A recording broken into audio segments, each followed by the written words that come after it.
Welcome back, ladies and gentlemen. The price of oil continues to drop, which is great news for the consumer, but bad news for nefarious dictators worldwide. But first, the Congress just passed another huge, bloated omnibus spending bill, which I feel is a disaster for the country, but my partner Maury here doesn't exactly see it that way. Well, and you say? Well, first of all, I totally disagree with you about the dictators in the world.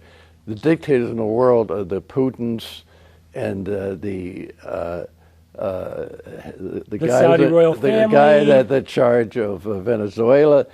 They don't want to see these terrible prices. That's what I'm saying with my comment. Well, but you it's good for us. It's bad for the dictators for oil to go down. Well, it's also bad for the countries that they run. I mean, that's the point. It's not good for us because fracking, which really goes back about 50 or 60 years, it only became practical. You know how many years ago it became practical? About 10 years ago.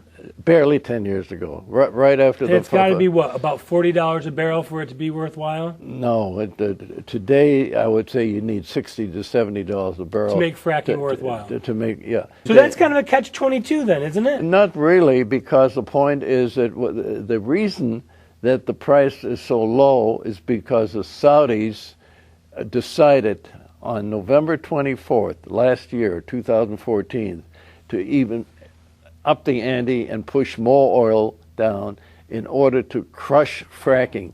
Now, if we had a president in this country who was looking out for the United States of America and realizing that fracking was the greatest thing that happened in 50 years in this country as far as developing energy, he would have told the Saudis now. Well, politically, he can't say that even if he believes it. No, if you had a man like Trump, you think Trump? That's a different story. You know, he just said, "Listen, Mr. Saudi Arabia from Riyadh, if you do this, if you keep pushing extra oil out just in order to bring the price down, the next time the Iranians want to get at you, we're going to look the other way."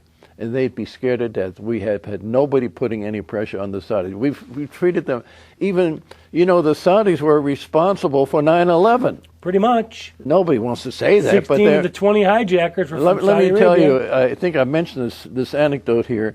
My daughter-in-law was a host to the Saudi group at the Four Seasons Hotel in Washington the night before, and the family of the Bin Laden family was there, and the next morning she was supposed to have a breakfast with them. They were all gone. They were gone about an hour before all these terrible events happened in 9/11. Now they went to the airport, and there was a jet waiting to take them back to Saudi Arabia. Now don't tell me that the Saudis were not culpable in 9/11. Oh, absolutely. So then why did we go to Iraq? Because, first of all... But you agree that was a bad move. It was a horrible move. And even Afghanistan. What do we gain by going to Afghanistan? We had a president who's a nice man. George W. Bush was a very nice man. I think George H.W. Bush was a very good man. Desert Storm was good because, see, the Saudis had already taken over Kuwait and were standing on the doorstep of taking over... Excuse me, the Iraqis, right. They were standing on the doorstep of Saudi Arabia. Saudi Arabia and were ready to move in. And George H.W. Bush Sr. bombed them and got out. No, he didn't bomb them. First of all, he went to other countries and collected money. It didn't cost us a dime. We collected money from all of the other countries to support our move, and they supported it. He did it the right way. Then he moved in on Desert Storm. And he moved in and pushed the so-called great Iraqi Republican Army, and they fell apart. But then everybody thought he was going to march on Baghdad. He said no. We just wanted to teach them a lesson, and then they started the overflights and kept them under control. And it was only the second Bush who was stupid enough to fall for this idea of weapons of mass destruction, which never existed in Iraq. They may have had some chemical warfare and so on, but that was the excuse for moving in there, and that opened the door to the mess we have today. Yeah, you know, just imagine the Iranians And the Iraqis had an 8-year war. They lost 1 million people. And as Henry Kissinger said, it's a shame it wasn't like the 30-year war between the Catholics and the Protestants. That would have served our purposes much better. Wiped them both out. Yeah. Okay, let's get back to the budget now.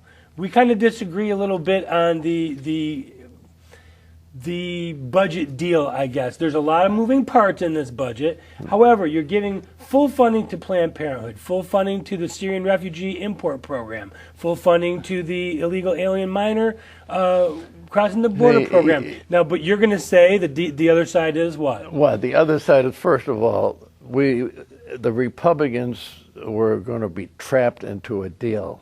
Because they're afraid of a government shutdown? Well, more than that, they were going to do the same thing they did once before, which is what killed off the Tea Party a couple of years before that, or 4 years before that. They accused the Republicans of shutting down the government, which of course was a hoax. That wasn't, the government either will work or not work. They'll always find a way to keep going. But the point was, I think Paul Ryan was brilliant. He was the guy that made it happen. You know, suddenly you didn't hear a lot of argument. You said, here's a deal. Now you say, why do you think that was a good deal? Because first of all, we had no other choice. That 1.1 trillion or 2 trillion or 3 trillion would have been a couple $100 billion more or less. The point was, we got the big prize, which was Obama had to open up the oil industry so they could ship all over the world. You know, that's going to be the big story, other than politics, of 2016, is the rise of the American oil industry. A lot of people don't realize, you know, that the oil that we produce is called light condensate oil. There's only one other country in the world that makes it, and that is, or produces, Nigeria. Now you say, what's so great about it? It doesn't have to do much refining. It's cheaper. It can be used without, the refineries don't like it because they don't have a lot of work to do. So there are a lot of countries in the world that will give us orders for this.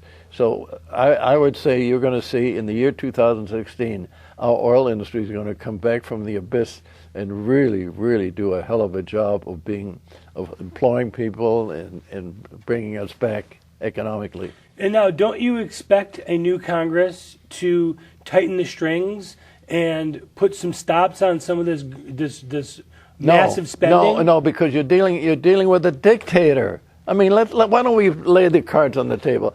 This man, Obama, does not care for the American Constitution. He works around it, he works under it, he works over it.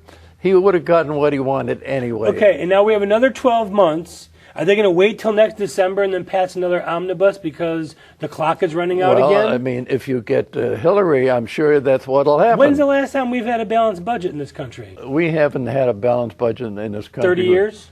I think you're going back before the. It was Clinton in the 20s. Well, no, it was back when we had the Republican House leadership and Bill Clinton as president. No, they did it for 1 or 2 years. You had, when Carter left office, you had a $1 trillion deficit. Okay, when Clinton, no, debt, not deficit, debt.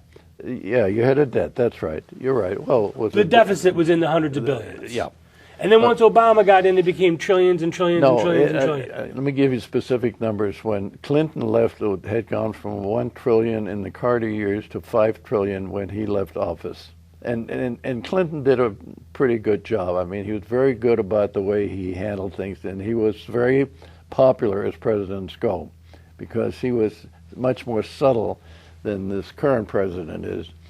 And we have now had this 5 billion has gone to 5 trillion, excuse me, has gone to 18 trillion. Well, it went to 10 under W, and then from W to Obama, it went from 10, and now we're looking at 20. Yeah, 20 is a sure thing.